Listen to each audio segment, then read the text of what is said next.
Hello, everybody. Hello, hello. Welcome to the podcast. What's that podcast called? The Macaw Podcast Universe. And who is it hosted by, starting with alphabetical order, top billing? Jordan Macaw. And then second? Micah Macaw. And what's their relationship? They're married, and they exist to prove people wrong when sequels say movies are never better than people. So we cover film franchises, and we are here in the middle and also the 2/3 way point of our Pitch Perfect series. The middle and 2/3 way point. Yeah, we're actually past 50%, but we are in the middle because this will bridge the middle 33%. Oh, gosh. Okay, keep going. Keep talking. And on the day that we're recording this, it's May 12th, and Zelda Tears of the Kingdom came out. So if this episode is under 5 minutes, you know why. Everyone's checking their phone right now. So we sang along to Pitch Perfect 1. We did not, but we found out that Jordan really has a tough time with a cappella music. Yeah, and it didn't get easier with the second movie, let me just say. And then here we are on Pitch Perfect 2. Mm-hmm. So, should we dive right in, or do you want to set the table? Well, when did you see this movie? I saw it the other night when we watched it. What? Yep. Okay, so I thought I had seen this movie, and then it's going, and I was like, oh gosh, there's no way I've seen this. And then we get to a point where I'm like, oh wait, I have seen this. And I think the situation was the movie was on in the room, and I did not watch it, but I existed in the room it played in. Okay. So I remembered a little bit of it. Okay. Yeah. I had though, and I don't know how. Oh, you know what? In one of the years when I was researching and trying to figure out, this is what it was. Okay, because the Snoop Dogg scene I recognized. That was the only scene, and I was kind of like, why did I recognize that? And I just remembered when I was getting ready to do my second Christmas show, Christmas at the Movies, I was spending... You were interested in contacting Snoop. Yeah. I was spending... You had heard he had done some Christmas stuff before. He's down to clown. No, I was spending some time on YouTube trying to find famous movie songs, and this popped up. Okay. Yeah. So you watched this clip? Yeah, I watched part of the clip. And then you realized, oh, this isn't like, he's not like doing his own thing. Yeah, whatever. It's like a joke thing. Yeah. So then I thought, no, okay, that won't work for the show, and I didn't do that song. Yeah. Because I was trying to find songs that like originated in movies. Sure, right. Weren't covered in them. Right. I think I had to bend the rules on like one or two, but anyway. So that's really my only experience. And then we watched it. Yeah. That's pretty easy. Do you want... here's what I want to do now, and I'm going to have to pause to set it up, but my sister, when she found out we were doing this, she was like, oh my gosh, you have to have me on Pitch Perfect 2. But, man, I got a lot of episodes to edit before we have a baby. So I said, I'm sorry, it can't happen. But she sent a voicemail of an experience she had at the theater. So let's roll the clip. And we can commentate. We'll be recording while it rolls, so we can say whatever we want. Okay. So the first time I saw Pitch Perfect 2, I was living in McMinnville at the time, and I was like, I don't know, 23, 24, maybe 25 when it came out. No, I think I was like 23. Anyway, so I am not a big drinker, just like occasional, but I didn't really know my tolerance much. So we go to the theaters, there's a group of us, and one of the girls there snuck in tequila sunrises with a little bit more tequila than there was sunrise, or maybe a lot. Okay? So I don't think I had dinner, but I don't remember for sure. I do. I'm going to need you to get confirmation on that, Rebecca. A little tipsy halfway through, and it was a packed theater, okay? People were happy to see the Pitch Perfect 2 movie. And I just remember when the guy who plays Tobias in Arrested Development, because David Cross, come on, that show when I was in high school, and I hadn't really seen him in anything since. I was kind of like, being inebriated, I was kind of a little more excited than I needed to be. Like, oh yeah, I hope my dad doesn't hear he's this. there. I know that guy. He was in Arrested Development. He's so funny. I will say, being inebriated watching this movie made it 10 times more fun as well. I wish I was So 10 times inebriated we're while sitting watching there, this movie. all group of us, and I'm just like excited, and I'm loving the movie, and it is so great. And then it gets to the part where the creepy girl is hanging upside down in the tree. Yeah, And we remember, she Rebecca. Keep going. Says, I am a bat. But she like whispers it, like, I'm a bat. I don't think that's what she says. But I think she says it at some point. Oh, okay. Laughing so freaking hard, and I cannot stop. And people are like shushing me, and I am trying to get control of myself, but it is uncontrollable, and it is giggly. And then this lady that I don't even know, who's sitting behind me and to the right, every time that I start to like kind of get control of myself, she starts giggling at me. And I don't think we stopped laughing until the movie was over. And Yikes. I was just laughing. I feel bad for and everyone giggling else. so hard. I know. And watching it back, it's never been the same. Never as funny. It just, that first moment, it was just so pure bliss. And I was ridiculous, and people were so mad. And I tried so hard. I tried so hard not to laugh, but I couldn't help myself. It was so funny. So funny. Wow. Yeah, so there we have it. We get to talk about our theater experiences so often. It's only fair that someone else gets to. Yeah, and that is a pretty funny story. I can say that's never happened to me. I was going to ask you if that's ever happened to you. No, I've only had a drink in a movie one time, and it was when we saw Little Women. That's the only time. Oh, I meant where you like were disruptive, like you couldn't help it, but you were laughing or something. I do remember when I saw the movie Hairspray. Okay, I already like where this is headed. Saw it with I remember I saw it with friends, and one of those friends was Olivia, and I don't know if she would remember, but I don't even remember what happened, but it was right when the movie started. Like we're like zooming in or whatever, fade in, and I think something was said, and it was like so hard to not laugh, and it was so hard to get into the movie for a couple minutes because it was like I wasn't ready to watch it because of what funny thing just happened. Yeah, and we could not stop laughing, and it was so funny. But I can't remember. I can't remember. I think. Famously, I saw The Other Guys, and I like when the Gary Sanchez like logo came up, I started laughing, and then what? Okay. Especially when it got to the tuna lion versus tuna fight that they talk about which would beat the other.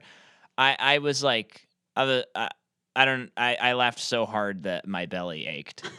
Yeah, it was crazy. And I was sitting, it was back when they used to have the two side ones. Oh, yeah. And so it was, there was a group of us, but it was just Taylor and I sitting there. Oh, weren't you like embarrassing her?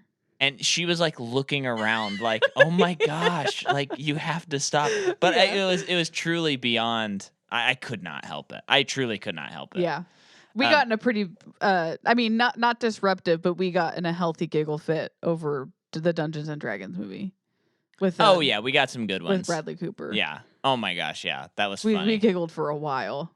But yeah, so let's talk about Pitch Perfect 2. Okay. Thanks for sending in the voicemail. Thank you. No, I don't want to open the floodgates, but if you have a good enough voicemail, maybe we'll play it. I don't know. Maybe we're gonna have to set up a Google phone so that we can get voicemails. Yeah. So this movie is directed by Elizabeth Banks, who of course is a very famous actress. This is, would it surprise you to note, her first movie? No. She was a producer on the first one. She directs this movie. Cool.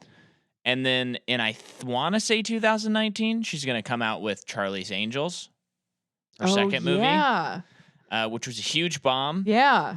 And then this year she came out with Cocaine Bear, and those are her 3 movies. And that movie did well. Like, yes, yeah. For what it is. For what it is and the budget it has, definitely a hit. Yeah. I have heard, I haven't seen the movie yet, but I've heard a lot of people that like, and I understand this. A lot of times when people take on a B movie premise, but are aware that they're making a B movie, it just doesn't work in the same way of like someone like truly being like, no, we're making a cocaine bear movie and we're not trying to laugh about it. We're trying to make this seriously. And then you watch it and you're like, this is hilarious. Like, how could they take this so seriously?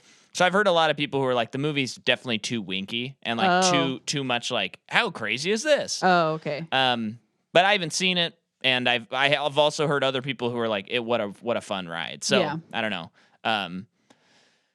Yeah, very weird directorial career so far. Mm-hmm. You know, I dare I say she might be more of just a studio hire kind of thing so far, because it doesn't seem like there's a through line between those movies in any way, shape, or form. No. When they did Charlie's Angels, were they really trying to bring him back? What do you mean? There have been movies before that movie. Yeah, but this was a new crew. Yeah, so were they really trying to like potentially, if it did well, like maybe we could get a couple out of here? I don't know. I don't even know if they had those discussions. The movie bombed so bad. Oh, really? It was a pretty bad bomb, and that was pre-pandemic. I mean, it was like, yikes. I mean, when that came out, I don't know why they did it at all. right? Yeah. So, she directed it, and then this one, much like the last movie, is written by Kay Cannon.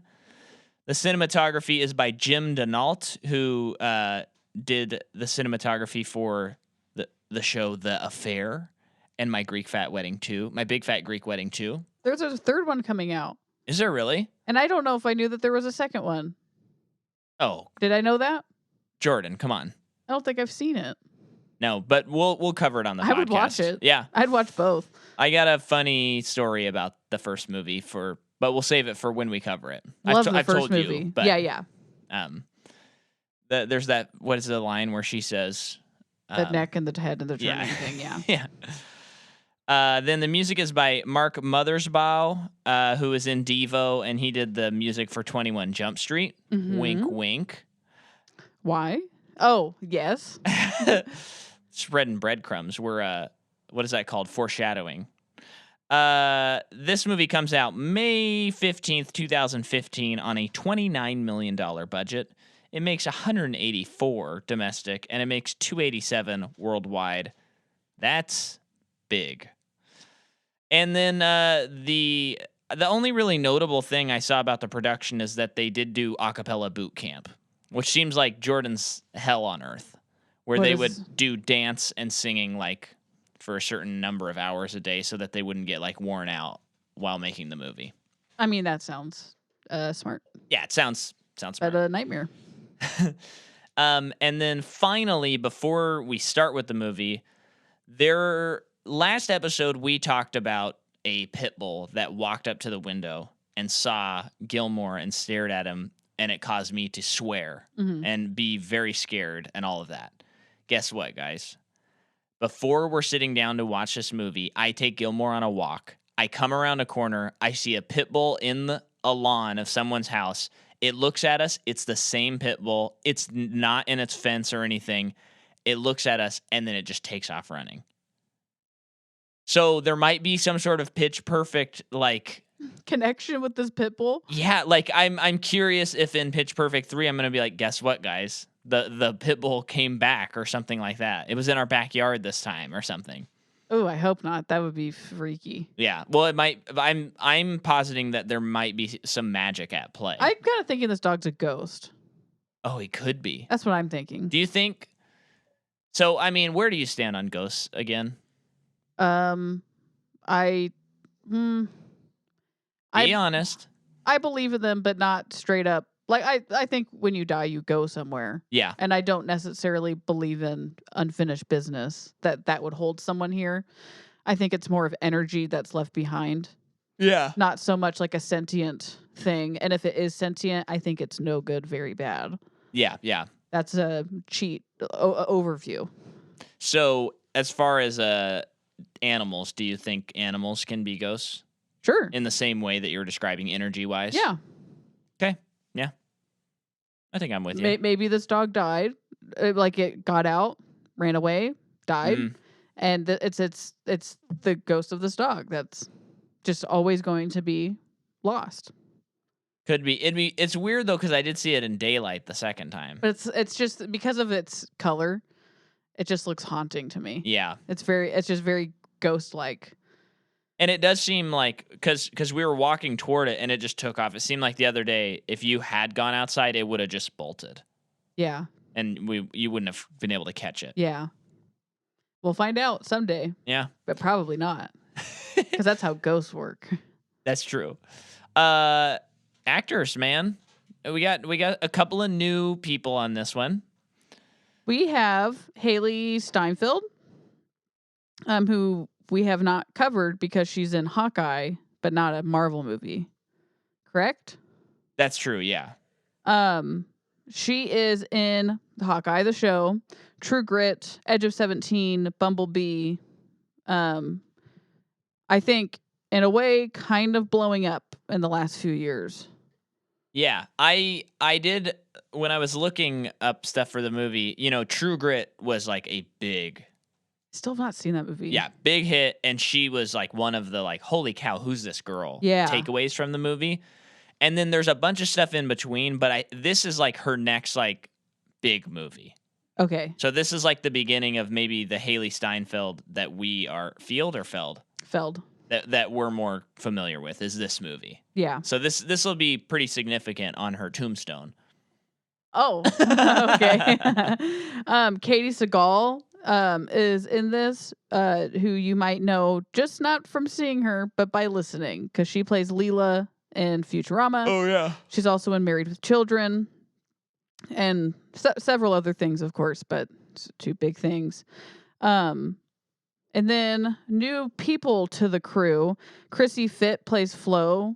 That's the girl who kept talking about her immigration story or something. Not a single one of those jokes landed for me. No, me neither. It was like they were trying to do the what my sister dubbed the girl as the Batgirl. Like it was like the same type of joke as what they already had. Batgirl. The hanging upside down thing where Yeah. it's like say something really uncomfortable that no one that is like freaky and dark. And it was just the same like archetype. Yeah, and the I don't same know. crew. It didn't work for me either. I think I just didn't need another character. Like Yeah. I understand having some new faces, but I just don't think I needed another person to be funny. No. Yeah. Anyway, though, she is in Teen Beach Movie. Great movie. Just kidding. Aquafina's Nora from Queens, NCIS Hawaii, and other stuff. Okay. Bridget Hjort Sorensen. She plays the DMS like leader. Oh, okay. She is not German. Okay. Sorry to burst your bubble. Totally bursted. She's Danish. Oh. She is in Automata. I don't know what that is. In Order of Disappearance. Jordan's got to get to Zelda. I gotta be done talking about this dumb movie. Vinyl and Game of Thrones. She's in Game of Thrones. Good for her. And then Flula Borg, which was fun. Cool. I love Flula. He wasn't funny. But, well, I mean, he was funny. Not that he wasn't funny. I wanted Flula. Yeah. In it. But no, he was great. Yeah. He's in the Suicide Squad, Chippendale Rescue, something. Rangers. Thank you. And then whenever he's on Comedy Bang Bang. He's just been on the once, right? I feel like probably. Yeah. He's a treat. He was great on it. Yeah. I feel like he might have been on twice, but Okay. maybe not.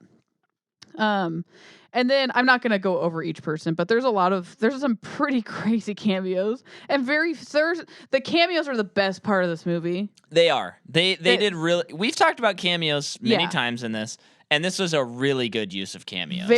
Except for one of them. Yes, which we'll talk about when we'll get there. Yeah.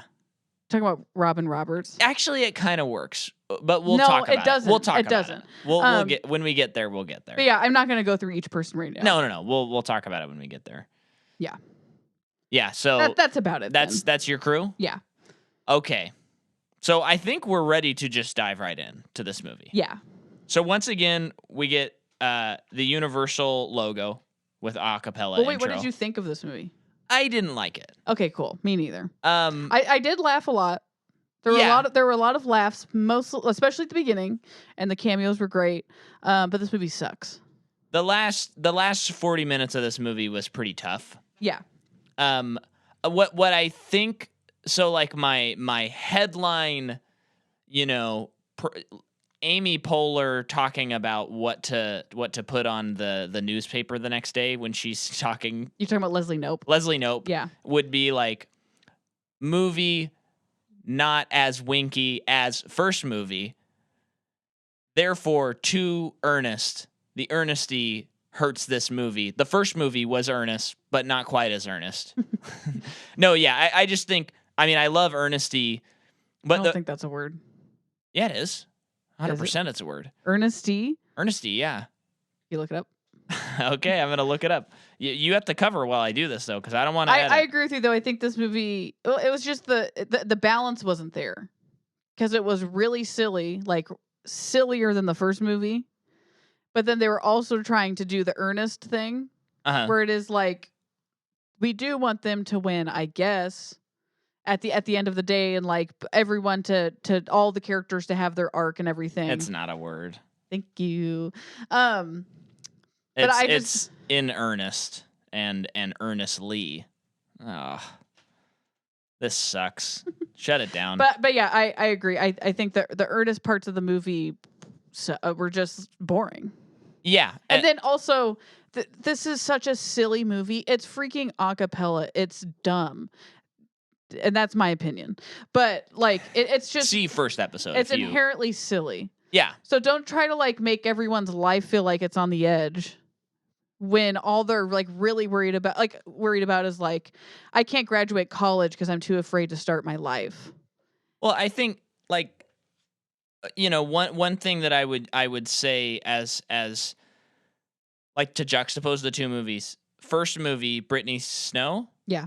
She gets a nodes, and it's played very dramatically, but there's this kind of like, this is kind of funny though. Yeah. Like she's taking this so seriously, although they are a serious thing, but it's like, it's played in a funny manner, but it's still heartfelt and it still adds to the story. But in this movie, when she's like, I just don't want to leave college, what am I going to do? There's no like joke to it. You know what I mean? And other than it sounds like she's been there for 7 years. How is that? That is pretty funny. How is that possible? Like, how can someone afford that? I don't get it. Yeah. But do you know what I mean? No, like, I do know what you it's mean. like there's not an awareness in this movie. It seems like I think this movie seems to be like, no, we all like do think acapella is really cool and not funny. Yes. But the first movie was like, this is cool stuff. These are talented people, but it's also kind of funny. And they also have other lives. They like do other things. But the issue with that was in this movie with Anna Kendrick's character, like in this internship at a production, all of it was just not a single person can relate to that. Oh, we're gonna save the Anna Kendrick studio not a stuff. Single person can relate to it. Because I can speak to that in full understanding. That entire storyline is cringy to me. Yes. Other than Keegan-Michael Key gets to have a lot of fun, and I like seeing him have fun. Yeah. He was very funny. But yeah, it's like she's supposed to be, she felt very much less of a main character in this movie. This felt much more like an ensemble compared to the first movie. Which is fine. Oh, no, that's fine. But it's just, oh my gosh, it was awful. Yeah. It was not good. I don't think it's not like an unwatchable movie by any means. No. It's still like pretty fun.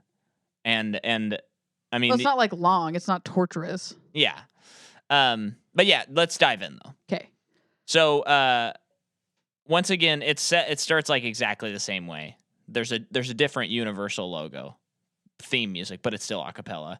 And then you have Elizabeth Banks and John Michael Higgins, and they're doing their commentator stuff. Even their stuff wasn't really not that funny this time. Some funny stuff for sure, but just not as funny. Yeah. And I did see someone else. This is an interesting point to bring up. I saw a critic that I follow, and again, like is often the case, I don't necessarily agree with this guy all the time, but he pointed out like, man, I'm so tired of characters in movies being able to be like racist or kind of racist, or say dumb things, but it's like, oh, they're a dumb character, so it's okay. So they can still make the joke about like Korean food or the Japanese the team or the Filipino Filipino, people. Yeah. And it was funny because when I was watching it, it did feel like all of those jokes were pretty flat Yeah. and just didn't quite work. Yeah. And I do think there's plenty of examples of movies where there's a character that says stuff like that they thread that very hard to thread needle. Yeah. But I think this movie is just kind of like, it feels outdated in this movie. Sure. You know? Yeah. Not that it was necessarily like incredibly cringy or incredibly offensive. It just kind of was like, huh, Yeah. still with these, it's sort of how it felt. Right. So yeah, I wasn't really impressed with Banks or Higgins in this movie. They just didn't pop. I don't understand this how time. they carry so much clout in the acapella world. Well, Their that's characters. That's part of the funny of it. Okay. The idea, I think that's carryover from the previous movie. Like the idea that these two people, Like decide the fate of acapella groups. yeah, all of that is just funny to me. Although, Okay. yeah, I guess it's weird that they're in the group, not just commentating on it. But I don't know. That part of it is certainly like parsing out how this world works. I think that's part of the comedy is like how stupid it is. Yeah. Yeah. But anyway, so then the Bellas are performing for the president. Yeah. And when this started, I was like, okay, this is gonna be a pretty funny movie. Yeah. The first cut to Michelle and Obama were like, it was funny. Yeah. Well, although I do think it was distracting because it was clearly public domain footage that didn't match up with the cameras they were using. But to me, it's like it's a cheap comedy. I don't know. Yeah. The fact that they did it more than once, which was what like surprised me. But it's just weird because you're like, he's not reacting to this. No. But yeah, they're performing for the president, and so it's already a cappella, so I feel uncomfortable by what I'm watching. And then there's an added layer of uncomfortable because I'm in this like suspension of disbelief. And they're like doing this performance, and it's making me more uncomfortable because they're supposed to be performing for the president. No good, very bad. Yeah. But they're performing, they're doing stuff. It's just so ridiculous. But Fat Amy, I forget what it's called to do what she was doing. I always forget what that's called, but she's doing that thing with the rope, the cloth or whatever, where you swing around and whatever it's called, tapestry. Or... but her pants split and she's not wearing underwear and she flashes the nation. Yeah, and they call it Muffgate. I mean, that's funny. Well, newscaster stuff it's always pretty funny in movies. Yeah, a newscaster montage. Yeah, so then they do like a newscaster montage, and it's like as they're doing the credits, the Bellas are now like banned from a cappella, and the only way to get back. I'm just kind of skipping around here. The only way to get back is they have to win the world championship in order to be back in. No, okay, which so I think that's funny. That makes no sense, and I think it's funny. It is. It's funny. But yeah, so they I hate this movie. Really? That far? I think I do. Wow. Now that I have to like think about it beyond what I've seen. Fine. If I didn't have to think about it, I think I'd think it's fine. But I'm thinking about it. But yeah, so they are banned from competing in any of the competitions. We find out that they're like 3 years in a row winners of the championships. But they can't participate in any of it this year, which means they'll lose their title. And they can't go on their tour. Yeah. And I just, the world is, I think the world is, it's a me problem. I recognize that. But it's like, how does this tour happen? Who like organizes it? Does anyone go to class? They're in college. Yeah, the class thing is weird. They might as well not be in college and be professional a cappella singers. Or that's their side gig. It doesn't make sense. I could see because like my dad, he sang in a choir. In college, and they would go on tour. Yeah. It was mostly churches that they went to. Right. But that sort of thing where they're doing like weird events and stuff, that actually rings true to me. Like a school, especially if the school has connections, you know? But the weird thing is, so that gets canceled, their tour. Yeah. And then they find out, okay, so then fast forward, DSM, the German a cappella group Yeah. who like have always won the world championship. They've like taken over their tour to replace them.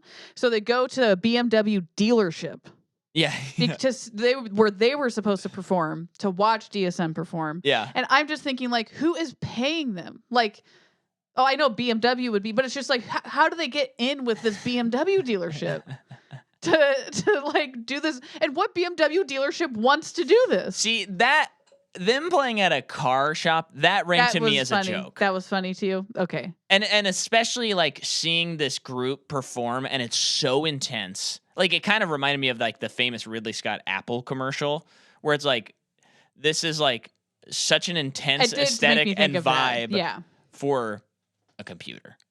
You know, and for cars, and they come out and they're singing Muse's The Resistance and stuff, and they're so intense, all black. That was very funny to me, I thought. Okay. I guess I have to defend this even though I don't like it. I think I'm in a bad mood. It did remind me of in Eastbound and Down when he goes to the dealership. Yeah. But that's like a low point in his life. Yeah. Okay, yeah, so they have to do the world championship. That's like the only thing they can compete in this year. Yeah. They can't take any new people on their team, no auditions or anything. They're out of it all. And they're like all seniors. Yeah. Yeah. The school thing, I think, makes sense to be frustrated with, because it's like, this is in college and they don't have classes. Yeah. And they have it doesn't make sense to me. But they get a nice ass house to live in. And for being an a cappella group. Yeah. Okay, so that happens, and then Haley Steinfeld is a freshman in college, or is she? She's probably not going to class either. Yeah. Her mom is Katie Seagal. Yeah. Who used to be a Barton Bella. Yeah. So her daughter wants to go in and try and it's all audition. she's ever wanted. All she's ever wanted. What a sad life she's lived. So she goes. Sorry to all you Aka heads. She goes to. We Aka apologize. I'm skipping around, I know, but Jordan, we Aka apologize. I'm ignoring it. She goes to the house and wants to audition for them, and they're like, "Well, she's a legacy, so it doesn't really count." Yeah. So let her audition. She sings "I Feel Uncomfortable Again." But she sings an original song. Yeah, and I feel uncomfortable again. And right then and there, I'm like, okay, so they have to win it by doing the original song. Yeah. You know? And they let her in. And then meanwhile, what's also set up is Becca has an internship. Yeah. You're doing it. Company. You got this up, man. You're flying through it. Well, okay, now let's talk about that part of it, though. Okay. So, before we do, I just want to say that, and this is kind of funny, but it's also so uncomfortable. And this is where I think this movie. Are you going to talk about orientation? Because I'm talking about orientation. I was going to talk about it too. Okay, yes, because they're like, "Hey guys, welcome to orientation," and then the guys come out, the troublemakers, and they sing a song. I'm not familiar with the song, but it's like "Sucking Too Hard on a Lollipop," and it's a song about a blowjob, right? I mean, that's all it could be about. Yeah. And I guess we're marking this one explicit. Whoopsies.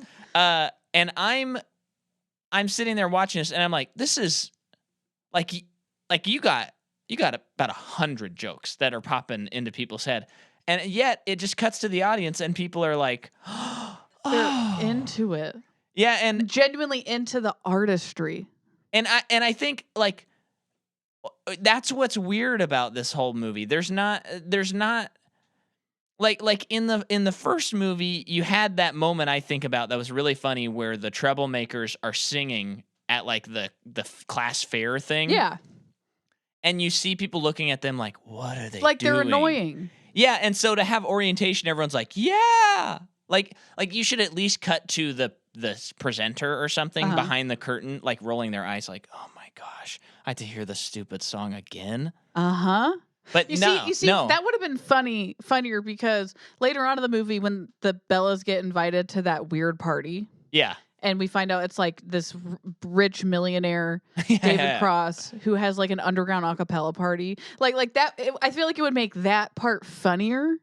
Yeah, if you still establish this world of like a cappella is kind of annoying, and then you had this guy who's like, I love it. Yeah, it's like his thing. Yeah, and even the Bellas are weirded out by it.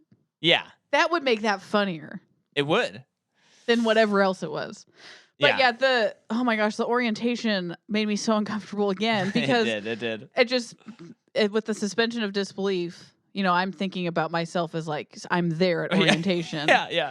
And if orientations already suck. Right. So then you have these dudes coming Jabronis, out. say it. I was going to. Coming out to do this song. I would be like, I made a huge mistake coming to this school. I've made a huge mistake, Michael. That's what I would be thinking. Yeah. Yeah, no, But we're supposed to love them. And they got Ben Platt back, which Mike and I talked about Broadway for a while, which we will... Should we relitigate it? Or? We'll spare the audience maybe that conversation. Okay. Unless you think it's worth it. No, it's fine. Yeah. But we paused the movie a lot to discuss things that were happening in this movie. Yeah, if you want us to discuss that, you can go to patreon.com/Micah McCaw, sign up, and send me a message on the messaging part of it. And say you want to hear. You have to know what we were talking about. Yeah, and we'll let you know. But you can only know by signing up for Patreon. And this month on Patreon, it is 21 Jump Street. I don't know. Or maybe it's Zodiac. Maybe I shouldn't have said that. It's one of those two movies. Wow. Anyway, go ahead. Everything let loose on this app. Yeah, I mean, we only have like 8 more of these to record before we have a baby. Yeah. We got to get through these. Yeah. I mean, we're still giving it our all, folks. I think that also in this movie, so I know that in the last movie... You're like, I just got to power through Micah. Well, no. Just like the troublemakers were like the foil. They were like their antagonists in the last movie. So it obviously they're not going to be that for this movie, especially because Bumper was like the biggest reason for that and he's gone. Yeah. But like they had nothing to do in this movie. Oh, yeah. And I think that... It honestly maybe write them out of the movie in a way. Yeah. Or figure out a way that they could actually affect something in the movie. Yeah, because both of the you couldn't convince me, even though they kiss in one scene of light smooch, that Anna Kendrick and the Troublemakers guy are in a relationship. Yeah. They don't do anything. They don't talk. There's nothing going on between them. And then Ben Platt and Haley, it's like, okay, that's kind of cute. That's fun. But there's just nothing there. There's like hardly any time. They hardly spend any time on it. There's like 3 scenes maybe. Yeah. And it's not like he motivates her or like teaches her how to sing a song or something like that. That would be how it would go. That would be the thing. Yeah, I'm on the top of the dome. I'm making a better screenplay here. Yeah. So that part doesn't work. Now we're going to talk about what to me was nails on a chalkboard. Okay. And that is Anna Kendrick working at the studio. Yeah. Now, in case you don't know or are unaware, I'm a musician. I've been to a few studios before, recorded several albums. And, of course, I've never worked with someone who worked with Snoop Dogg, for example. And I like all the jokes in this section. It was actually the most watchable because of Keegan-Michael Key. Yeah, he was very funny. But it was, and again, this is a fictionalized world. It's heightened. And I don't want to be that annoying guy, but it actually just didn't make sense, this plot. No. So Snoop Dogg comes in and they do this Christmas album.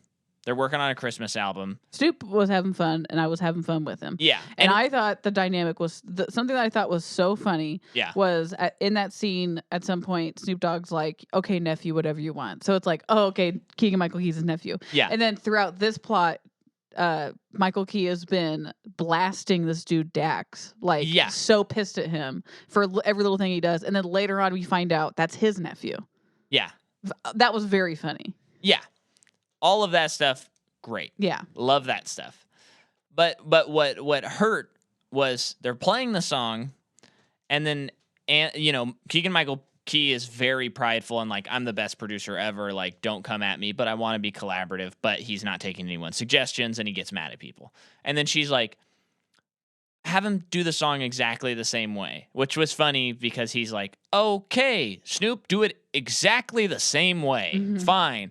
And then she goes over to this machine, a drum looping sequencer, and she immediately knows where all the loops are, even though you usually program those in yourself. Oh, do you? Yeah, they're not that's what we're relying on. People don't know how that thing works. Yeah. Like me. And I'm sure if you use certain ones, like, they come pre-programmed like that, but they're, like, using specific samples and stuff. Yes. So I'm listening to it, and I'm like, this makes no sense that she'd walk up to it and just automatically play it exactly right. Yeah. Unless that was hers. Yeah, Which which it's not. So she comes up to this beat sequencer, and she's playing a beat, and she's singing "I'll Be Home for Christmas" while he's singing another Christmas song, and it's a mashup. Walking into Winter Wonderland. And all of that, it's like, this is like the Bohemian Rhapsody thing where you just instantly come out with something perfect. They did that in the first Pitch Perfect. I'm okay with that. Well, it's the fact that in Bohemian Rhapsody they enlightened us, so that's how it does work in the studio. Yeah. That makes me believe that this works in the studio. Yeah, so, that's always like infuriating to me, but it's also like, this is a comedy movie. You can't take that part seriously. So whatever. That's fine. So then, well, it is one of those things where she's an intern at this place, and you just know you're just waiting for it with like in a cringy way. That's like, what is going to be the dumb tiny little thing that she's going to do that's going to be her big break? Right. Yeah. And so he's like, "Man, you did really good today." He keeps calling her Reggie, which is pretty funny. And he's like, "Give me your demo." Now, when I heard demo, I thought, okay, of her production, because she told him, "I want to be a producer." So then she comes in, she brings him her demo, and then she asks him if he listened to it like a couple days later. And he goes, "Oh, yeah, I listened to your demo. It sounds like everything else. There's nothing original in it. It's not. But she's just mashing songs. You got no voice. You're just mashing songs." And I'm sitting there and I'm like, yeah, she wants to be a producer, not a singer-songwriter. Not a songwriter. What? Yeah. What are you talking about? Yeah. Why is this a discussion? And then it becomes the central character arc of this character. And then she spends this time like trying to write new music. And I'm like, you're a producer. Now, producers contribute and they like guide the project, and they can be, writers. There's great producers who do write music. But someone that's not her. Someone like Rick Rubin, he doesn't write music. He has Coldplay come into the studio, or whoever, or Adele, and they're like, "What songs do you have?" And then he's like, "Try it this way.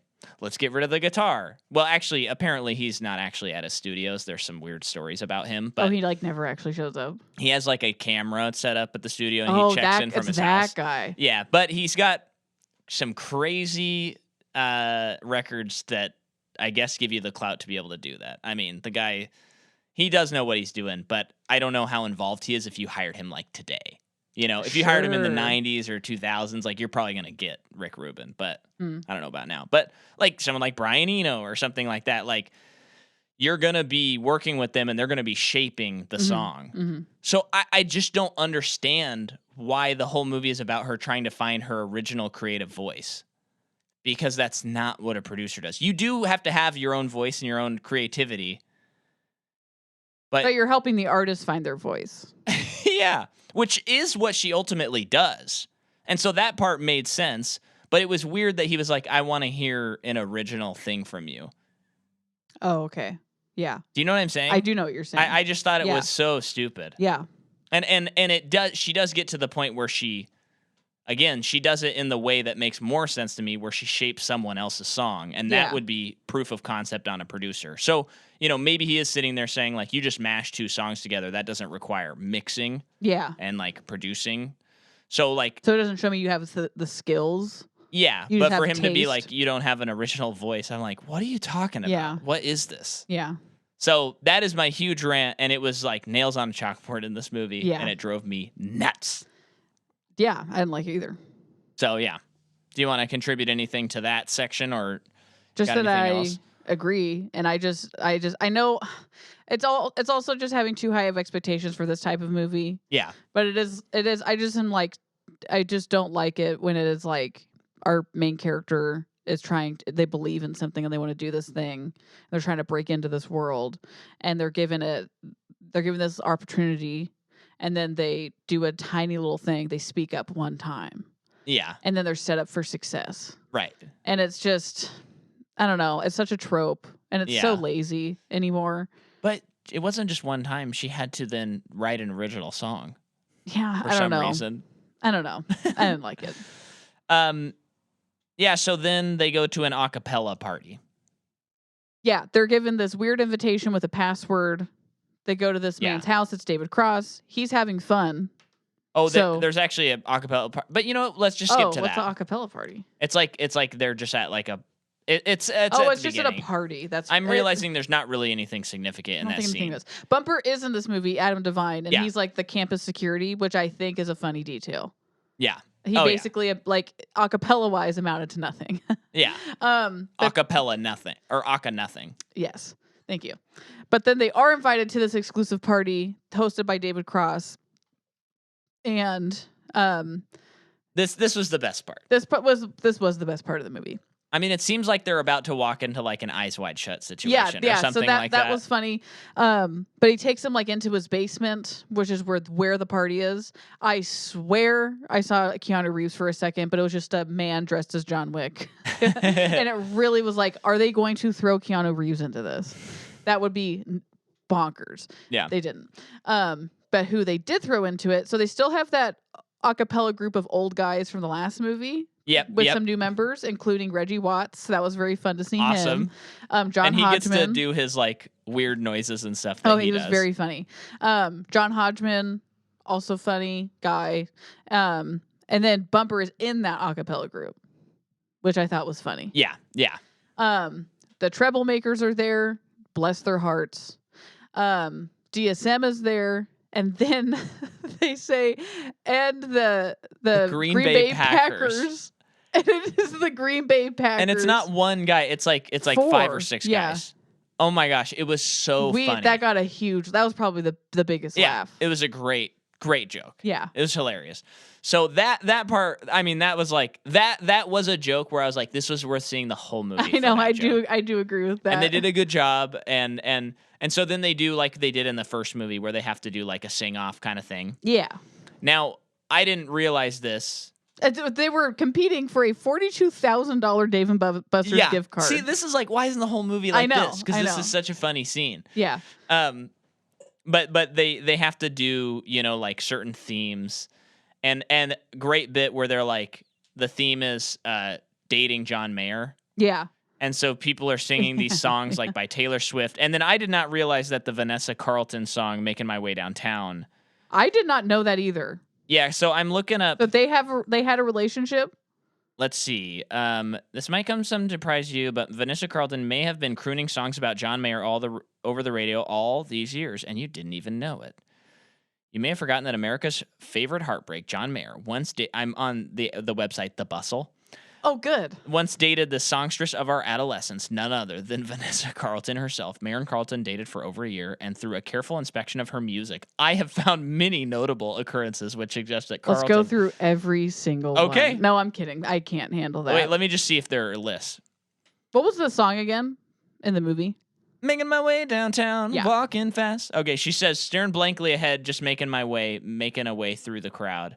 She can't bear to look at anyone else because all she sees when she looks someone in the eyes is John Mayer staring back at her.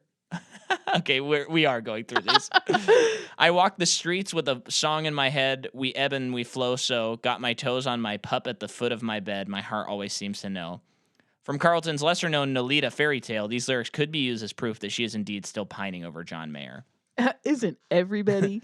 Because, I'd walk 1,000 miles if I could just see you tonight. The notorious song of our childhood. They keep saying that. Perhaps this was her ode to the king of heartbreak or something. All she's doing is finding, or whoever wrote this, just finding lyrics that are like about love and being like they dated, so it could be about him. They're not Isn't like that how specific. all of those articles go though? Yeah, Because the Taylor Swift song, she's not saying John Mayer, but we all know that it's about him. yeah. It's very funny because it's not like Does Katy Perry have a song about him? I don't know. Probably. Yeah. I just think it's funny because I think of like with the Taylor Swift and apparently this song and stuff like that. People just read so much into it, but it's not as clear as like when Chris Martin and Gwyneth Paltrow got a divorce. Ghost Stories came out, and the album is like it is about divorce. Yeah. And so when you're listening to it, you're like, this is about his family. I think the simplest explanation for it, like I know with the Taylor Swift situation, I think that song came out relatively quickly after or it was written while right after they broke up. I think that's and that the one was called criteria. Dear John. So, I mean, there's that as well. The album or the song? The song that is Oh, okay. apparently about him. Well, that's pretty obvious. Yeah. I mean, Taylor Swift's not maybe the most subtle songwriter, which is okay. What? Yeah, that's okay. I'm not. I can get down with a couple of Taylor songs, but only for a swift amount of time. That's all the patience I have. But ching. Yeah, but what's funny is the Bellas lose. no, but Bumper in the John Mayer thing, he's like, "Oh, I got this, and then he's like, "What's love got to do? Yeah. Got to do with it?" And they're all like, "Okay," and then he stops because he worked at the recording studio with John Mayer, and they're all like, "Are you insinuating that Tina Turner and John Mayer had a thing?" And he's like, "Absolutely, yes, yes, absolutely." And they're like, "No," which I think the funnier joke is not that he did that, but that he knows that. he knows that, and Tina Turner and John Mayer had a fling. I like that. That's very funny. So yeah, but the Bellas lose it all because Haley Steinfeld sings an original song. Oh my gosh, embarrassing. well it was funny that she was kind of like, "Oh man, like, whoops, I did an original song," and it's like, yeah, these are the whole very concept of this game is not original songs. But it's funny too because it's like, I know, like, yes, you write original music, that's awesome. That's interesting for your character, but you want to be in an a cappella group. Don't you understand that that's like the baseline? Jordan, this but I is know our they movie. break through the glass ceiling in this one by doing original songs. But yeah. And so ultimately DSM wins their 42,000 gift card to Dave and Buster's. Yeah. That's funny. Good for them. But yeah, the mashup section it's just great. I mean, it's so funny. Yeah. But then Bumper asks Amy out for real, and she's like, "No." Yeah. And then later in the movie, she's just like, "Actually, yeah." It's just kind of like, it's after everyone has a heart to heart. I know, but it's just a little like all the character development in this movie is like, yeah, we just kind of said this earlier, so we have to pay it off. It's kind of how it feels, you know. But that one makes up for a fun scene. So yeah, the Bellas are in a real bad spot. Yeah, so they need to go to a boot camp. Before that, they have a bad performance at somewhere. Where? I don't know. They bring out like fireworks and oh yeah, all that stuff. And someone catches on fire. Yeah. So then they're like, we need to go back to our roots. So they go to a boot camp run by the former Bella's leader. I'm glad she was in the movie. She's very funny. Yeah. And then they're all trying to find their voice. Mm-hmm. I like this. It's funny that they're having to do all of this stuff, and they're,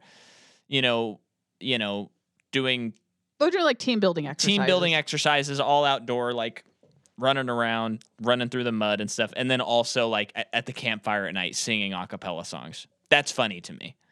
But then eventually it's brought out that Anna Kendrick is actually going to a studio, and that's why she hasn't been fully invested in the Bellas.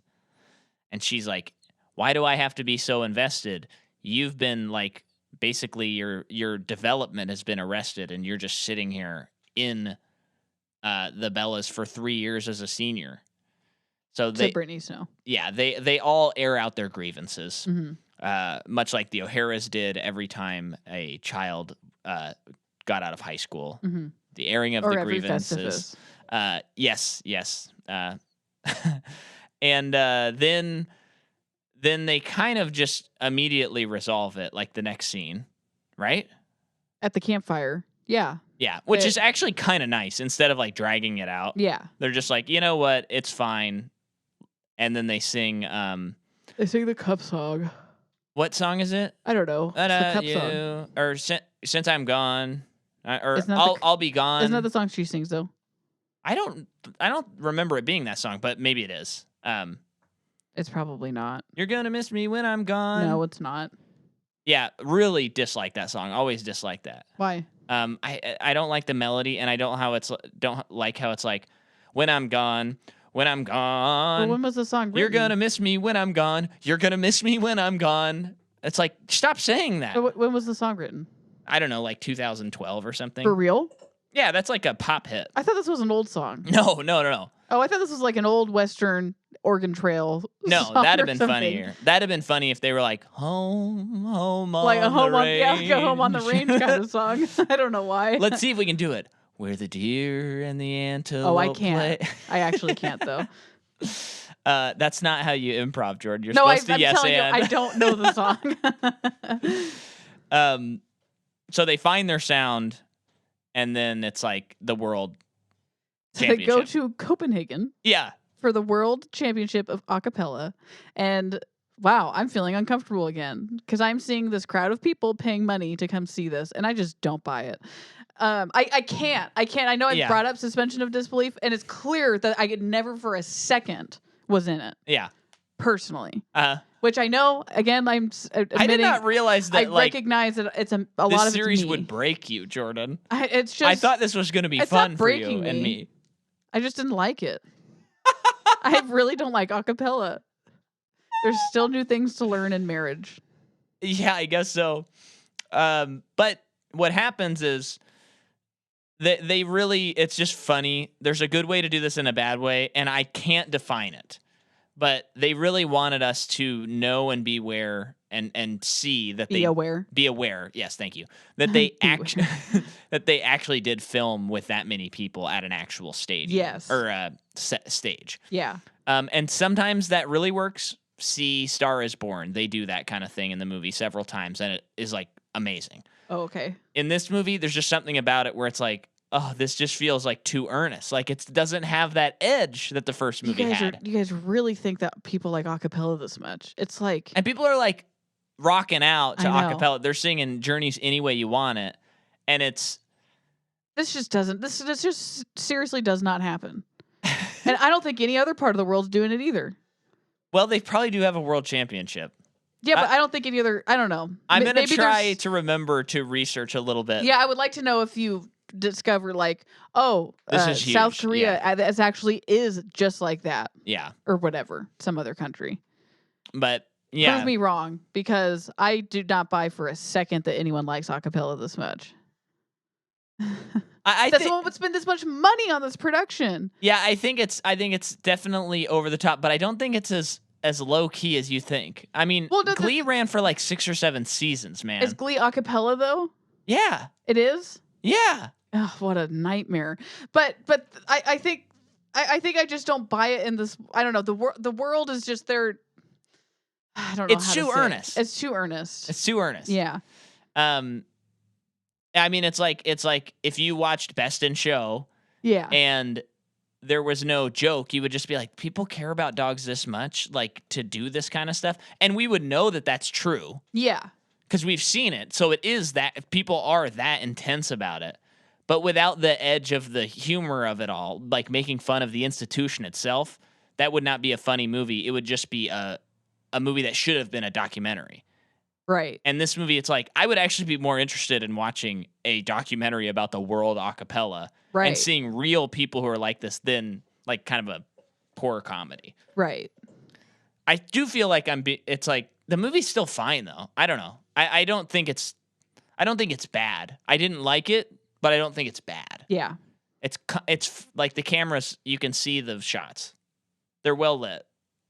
No, they're not. It's This not a movie looks really No, it's bad. not a Netflix movie. Like I can see. Sure. Okay. Fine. Poor praise for a movie. Yeah, I know. But hey, these days it's all we can ask for. When you walk out of the theater and you're like, I saw everything in that movie. It's like, that's pretty sweet. For a medium that's visual, it's rare these days you can see a whole thing. Yeah. So they do the competition. The Germans go and it's kind of funny. They do their I thing. liked it, but Jordan was like, I don't like this while it was going. And then our Bella girls come out and they do Who Rule the World? Girls Rule the World by Beyonce. And they're doing it, and then they whip out their secret weapon, which is Singing Flashlight by Haley Steinfeld. And what happens next? The crowd starts singing oohs and ahs that are not what's being sung on stage. They're improvising the oohs and ahs. Acapella really inspires people. It's magical. Well, and what is crazy is they did have and I actually thought this was a good way to do time, but it was just funny when they were setting up for the festival. They're singing Journeys Any Way You Want It. They keep cutting to different people singing it, and they different languages and stuff, and time is passing by. So in my estimation, it's like, oh my gosh, it took them 10 hours to sing Any Way You Want It by Journey. But anyway, so that's what happens. So they get all of the legacies, all of the people who have I ever been forgot a about that, Bella yeah. on stage to perform with them. And they just randomly cut to Robin Roberts, a host of Good Morning America. She apparently was a Barton Bella, and I immediately whipped out my phone because I needed to know, like, did she do a cappella in college or something? And I could not determine that. I think they're just trying to, like... It was a terrible cameo. Yeah, you're right. I think the cameo would work if, like, we saw her, and then it, like, cuts to another side, and we see, like, Jessica Biel, and then it cuts to another side, and it's, like, Diane Sawyer, and there's, like, 5, like, hugely famous people. Actually was what I was expecting. Yeah. That we would get more, but it's also Michelle Obama. a terrible time to do it because it's supposed to be our earnest moment of the movie. Right. You're done with the cameos. Yeah. In my opinion. Yeah, no, you're right. I agree with you. So if someone happens to know if Robin Roberts did a cappella or something in college, I would like to know. Because I am perplexed. Yeah. And then they're all like, man, Haley, you did it. You saved us. And now, just like all the Bellas have had to do before us, you have to ride a little sled down the stairs. And it ends with her, like, breathing in as she's about to go down the stairs. What? I don't know, dude. But we did forget to mention a funny scene where Amy, like paddles across the lake and sings, what's the song? I don't remember, but it was funny. Funny scene. It has that in it, but that's not super helpful. And she gets Bumper back. Yeah, that was funny. And they start making out on the lawn, and everyone runs away because they're not going to be able to stop them. That's Pitch Perfect 2. We did do it. Yeah. And none Sorry for how harsh I am.